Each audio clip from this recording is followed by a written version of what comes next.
নমস্কার বন্ধুরা, বাংলায় যুব শক্তি প্রকল্পের ইতিমধ্যেই আবেদন শুরু হয়ে গেল।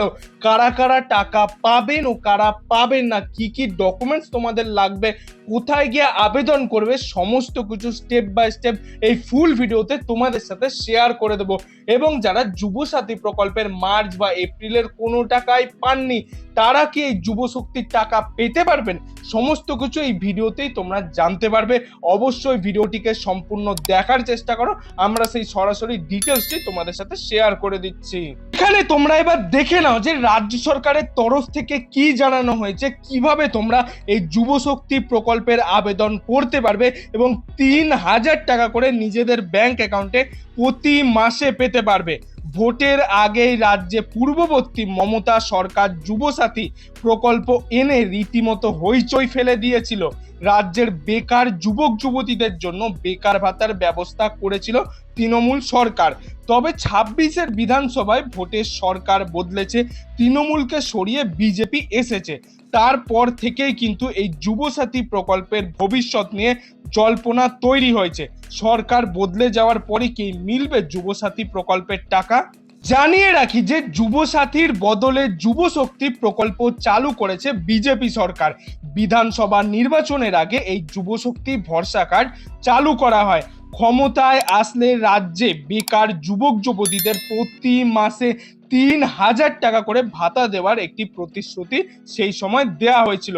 এবার তারই কিন্তু প্রতিফলন হতে। যুবশক্তি ভরসা কার্ড প্রকল্পের মাধ্যমে বেকার যুবক যুবতীদের প্রতি মাসে ৩,০০০ টাকা করে আর্থিক সহায়তার কথা কিন্তু দেওয়া হয়েছিল বিজেপি সরকারের তরফ থেকে। এবার এটা কবে থেকে দেওয়া হবে, কোন তারিখ থেকে?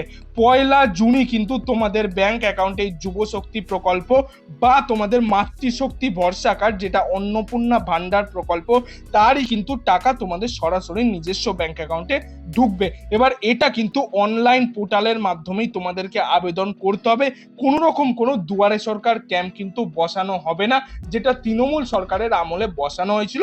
এবং তোমরা অফলাইনে এবং অনলাইনে দুভাবেই এই যুব সাথী প্রকল্পের ক্ষেত্রে আবেদন করেছিলে। কিন্তু অন্নপূর্ণা ভান্ডার বা যুব শক্তি প্রকল্প বা কেন্দ্রীয় সরকারের অন্যান্য যে সমস্ত প্রকল্প রয়েছে, তোমাদেরকে সরাসরি অনলাইন পোর্টালের মাধ্যমেই কিন্তু অ্যাপ্লাই করতে হবে। অনুমান করা হচ্ছে যে যুবশক্তি ভরসা কার্ড নতুন সরকারের প্রশাসনিক কাঠামো সম্পর্কে শুরু হতে কিছুটা সময় লাগবে। জুন মাস থেকেই কিন্তু এর রেজিস্ট্রেশন অনলাইনে শুরু হতে পারে, অর্থাৎ জুন মাসে কিন্তু তোমাদের টাকা ঢুকবে এবং জুন মাসেই কিন্তু অনলাইনে অ্যাপ্লিকেশন শুরু হতে পারে বলে সেরকমটাই জানা যাচ্ছে। কারণ অনলাইনে যদি তোমরা অ্যাপ্লাই করো, তাহলে সমস্ত ডকুমেন্ট অনলাইনে রেকর্ড থাকবে, তারা শুধু চেকিং করে ভেরিফিকেশন করে তোমাদের ব্যাংক অ্যাকাউন্টে টাকা পাঠিয়ে দেবে, যেরকমটা যুব সাথী প্রকল্পের ক্ষেত্রে হয়েছিল। এই প্রকল্পের ক্ষেত্রে আবেদন করতে গেলে ২১ থেকে ৪০ বছর বয়সী কিন্তু তোমাদের অবশ্যই হতে হবে। এর মধ্যেই কিন্তু তোমরা অ্যাপ্লাই করতে পারবে।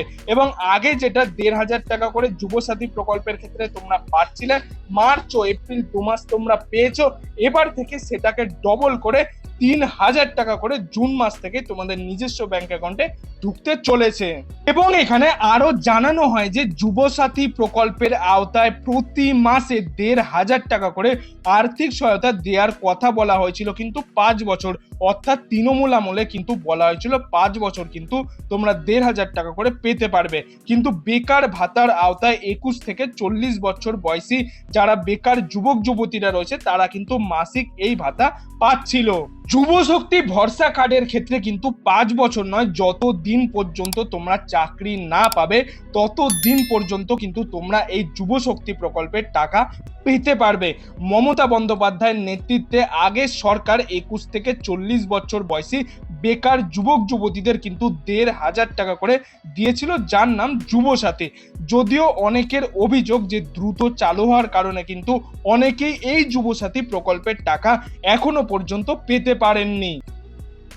এখন প্রশ্ন হলো যে তারা যুবসাথী প্রকল্পের টাকা পেতেন তারাই কি অটোমেটিক এই যুবশক্তি প্রকল্পের টাকা পেতে পারবেন, নাকি নতুন করে তোমাদেরকে আবেদন করতে হবে?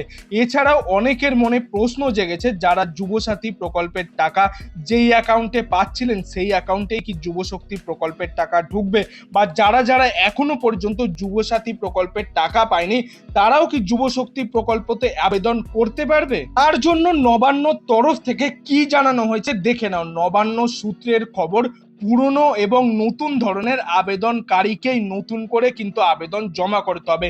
অর্থাৎ যারা যারা আগে যুবসাথী পাচ্ছিলেন বা পাননি তাদের সবাইকেই কিন্তু এই যুবশক্তি প্রকল্পের ক্ষেত্রে আবেদন করতে হবে, এবং স্ক্রুটিনি মানে ভেরিফিকেশন করে যাচাই করার পরে কিন্তু যোগ্য প্রার্থীর ব্যাংক অ্যাকাউন্টে সরাসরি ডিরেক্ট বেনিফিট ট্রান্সফার অর্থাৎ ডিবিটির মাধ্যমে কিন্তু এই প্রকল্পের টাকা দেওয়া হবে। যেরকম ভাবে কেন্দ্রীয় সরকারের প্রতিটি প্রকল্পের টাকা ডিবিটির মাধ্যমে দেওয়া হয়, তোমরাও কিন্তু এই যুবশক্তি প্রকল্পের টাকা ডিবিটির মাধ্যমেই পাবে। তো অবশ্যই কিন্তু সবাই অনলাইনে বা অফলাইনে ব্যাংকে গিয়ে ডিবিটি কিন্তু অ্যাক্টিভেট করিয়ে নেবে।